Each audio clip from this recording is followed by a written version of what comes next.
So in order to keep true to my word that I will post a video every day for the next 2 weeks, here's my video for today. I was just meeting with some friends in upstate New York, got myself this fancy furry jacket along with some other cute new outfits. But what I want to address is depression and the way that we interact with other people during our depression. So what ends up happening is, if you are around people who already know you, and if you're around with people who would recognize your regular patterns, when you start falling into old and unhealthy coping mechanisms, they're probably going to call you out on it. They're probably going to say, hey, are you okay? This doesn't seem like you, or they're going to be worried about you. If you have family members, it's going to be family members that are worried. In my case, it would have been my friends in DC. But I moved to New York right in the midst of the White House scandal and right in the midst of my PTSD from my marriage and everything that was happening from that scandal, and right at the beginning of my depression. And so there wasn't really anybody in New York who could have seen the difference between before and after. So what I want to talk about is my choices of friendships and the ways that I was showing up when I first moved were not actually my authentic self, and were not actually the healthy ways that I would want to live.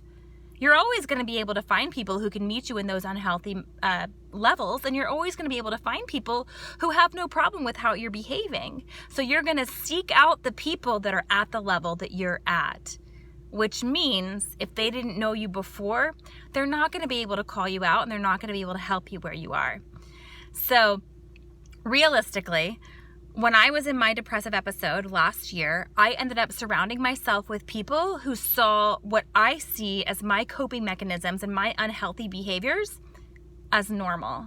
These were normal behaviors in their social circle and normal behaviors for them. They weren't coping mechanisms, and they weren't things that were going to be red flags or things that they should question or bring up to me.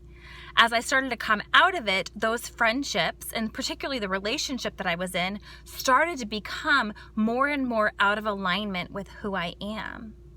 Recognizing depression is finding who you really are and making the choices that are going to bring you out from the situation that you're in and more in alignment to who you really are.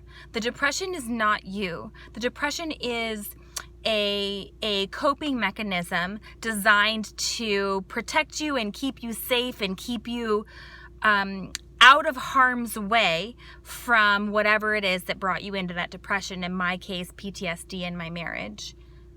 But reality is, what's on the other side of that depression is actually what's going to heal you. So as soon as I started to realize that these friendships that I was making and the relationship that I was in were not serving me, I had to make some really hard decisions. And that's something I would like to talk about in my next couple of videos. Thank you for joining me.